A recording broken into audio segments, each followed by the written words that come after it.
Hola y bienvenidos a Panda Stacker. ¿Por qué estoy comprando Bitcoin? Bueno, los que me seguís sabéis que el grueso de mis inversiones son oro y plata físicos, pero también que estoy creando un holding de empresas cotizadas y que además de eso tengo Bitcoin. Siempre que he hablado de Bitcoin he comentado que tenía por ahí unas posiciones desde 2013, que no estaba desde entonces comprando ni vendiendo Bitcoin, que mantenía eso que tenía, pero no estaba interesado ni en comprar más ni en vender lo que tenía. De esto he ido hablando en algunos vídeos sobre mi holding cotizado, pero como esos vídeos sobre el holding cotizado la mayoría son vídeos privados para miembros del canal, cuando el otro día publiqué uno de esos vídeos sobre el holding en abierto y comenté que había estado comprando Bitcoin aumentando la posición, un usuario me preguntó insistentemente en varios vídeos que qué es lo que había cambiado, que qué había hecho cambiar mi opinión sobre Bitcoin. Bueno, voy a tratar de explicarlo, pero antes vamos con un poco de historia. Yo compré mis primeros bitcoins en 2013, cuando estaban a $100 de media aproximadamente. 4 bitcoins compré, para ser exactos. Primero compré 2 y poco tiempo después otros 2. En el año 2013, fijaros si ha llovido desde entonces. Por eso a veces cuando veo a algunos supuestos gurús de Bitcoin tratar de establecer su autoridad, diciendo que llevan invirtiendo en Bitcoin desde 2018 o 2017, me da un poco la risa, porque 5 años antes ya había comprado yo mis primeros bitcoins, cuando era algo absolutamente desconocido. Pero bueno, cada uno se vende como puede. Claro, cuando echamos la vista atrás, la idea de pagar $100 por un Bitcoin nos parece ahora a un precio regalado y un negocio redondo. Pero en aquel momento tengo que deciros que tardé mucho en decidirme a comprarlos. Porque estaban a $100, pero yo los había visto a $1. Así que la idea de pagar $100 por cada Bitcoin me resultaba en cierto modo descabellada. Lo he contado en alguna ocasión, yo conocí Bitcoin como un año antes, por 2012, en un foro estadounidense que frecuentaba. Era un foro más o menos de metales preciosos, y a la gente que seguía y le reconocía cierto prestigio les escuché hablar de Bitcoin. Aquello me llamó bastante la atención, especialmente desde un punto de vista tecnológico. Sentí bastante curiosidad por la idea de establecer una moneda totalmente descentralizada y libre. Me empapé bastante de todo aquello. Además, siempre me había interesado la criptografía. Antes incluso ya de que yo tuviera acceso a Internet, que lo tuve relativamente pronto porque me di de alta en 1995 en un proveedor de acceso local, porque de aquella para conectarse a Internet en España había que llamar desde el módem al teléfono del proveedor, y las llamadas no eran gratis como ahora, ni baratas. Sí eran relativamente baratas si las llamadas se hacían a un número de tu misma ciudad, es decir, una llamada local.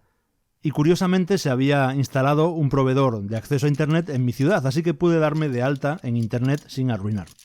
Pero lo que quería decir es que antes de tener incluso acceso a Internet, yo ya frecuentaba algunas BBS, los Bulletin Board Systems. Aquello era, por hacerlo corto, una red de ordenadores interconectados que, con un software, se compartían recursos, textos, archivos. Tú te conectabas mediante un módem con la llamada telefónica al módem del ordenador que daba acceso a la BBS y ahí tenías una especie de foros. Además, para no estar pagando la llamada telefónica durante minutos o horas, había la posibilidad de que tu ordenador se conectaba a la BBS y descargaba las novedades que hubiera en la BBS, o a las que tú estabas suscrito, que tenías interés. Con lo cual, te lo descargabas, después desconectabas y tenías ya acceso en tu ordenador a toda esa información. Si querías aportar tú algo, te volvías a conectar y lo subías. En ese mundo de las BBS aprendí bastante sobre criptografía, que era uno de los temas siempre muy tratados en esas comunidades. Y ya cuando tuve acceso a Internet y correo electrónico aprendí a usar PGP para cifrar conversaciones de correo electrónico y demás. Por lo tanto, cuando mucho después, en 2012, comencé a escuchar sobre Bitcoin, aquello de la criptografía en lo que se basaba Bitcoin no era algo totalmente nuevo para mí. Así que le vi cierto sentido a lo que contaban. Pero además de todo el interés tecnológico en aquello, tampoco pude evitar la mirada especulativa, y ahí fue donde le vi cierta capacidad de que si aquello calaba entre la gente, su precio se iría a la luna por la propia naturaleza limitada y deflacionaria del Bitcoin. Así que después de estudiarlo mucho y de darle miles de vueltas, compré, como decía, 4 Bitcoins en 2013. Mientras le daba vueltas y comprar aquello, los vi multiplicarse por 10, es decir, de 10 a 100. Pensaréis que 4 Bitcoins comprados a 100 y ahora a casi 70.000, pues menuda ganancia. Pero no exactamente, porque no he llegado hasta aquí con los 4 Bitcoins. He ido vendiendo a lo largo del tiempo en momentos en que he considerado que era lo oportuno, y lo que he hecho ha sido básicamente adquirir oro y algo de plata con esas ganancias. Y me quedé con una parte que es la que he mantenido en mi cartera, que podéis ver en esos vídeos sobre mi holding cotizado. En uno de esos vídeos, el 12 de abril de 2024, es verdad que es un vídeo privado, no es un vídeo público, es un vídeo solo para miembros del canal, indiqué que mi posición en Bitcoin, en relación al conjunto de la cartera, se había duplicado. En parte por las subidas que había experimentado Bitcoin, pero no solo por eso. Comenté que también había dejado de lado una regla no escrita que venía manteniendo, esa regla de que lo que tenía en Bitcoin eran los restos de cuando vendí el grueso de mis Bitcoins, y que esa parte la mantenía ahí, pero que ni compraba ni vendía, solo mantenía eso que me había quedado. Bueno, pues eso fue así durante unos años, pero a finales de marzo o principios de abril de 2024 rompí esa regla no escrita y comencé a comprar Bitcoin nuevamente. Y estoy comprando, sigo comprando y tratando de ampliar poco a poco esa posición. Y ahí en ese vídeo di una pequeña explicación. Decía que después de ver la aprobación de los ETFs de Bitcoin y de ver cómo BlackRock estaba tratando de colocar los ETFs entre sus clientes, había considerado apropiado ampliar mi posición en Bitcoin. Voy a tratar de explicarlo un poco, el por qué dejé de comprar y el por qué volví a comprar. Yo cuando tomo una decisión lo hago en base a los datos de que dispongo y analizar la situación. Y bueno, Bitcoin ha pasado por muchos momentos y por muchas fases. Hubo un momento, cuando ya Bitcoin empezó a coger más auge, donde muchos gobiernos, autoridades fiscales, la OCDE y demás, empezaron a preocuparse mucho por esta cuestión de una moneda como Bitcoin que primero habían despreciado, pero luego veían que tenía el potencial para ser usada y poner incluso en cuestión las monedas fiat nacionales, o el control de las autoridades fiscales y monetarias sobre los ciudadanos.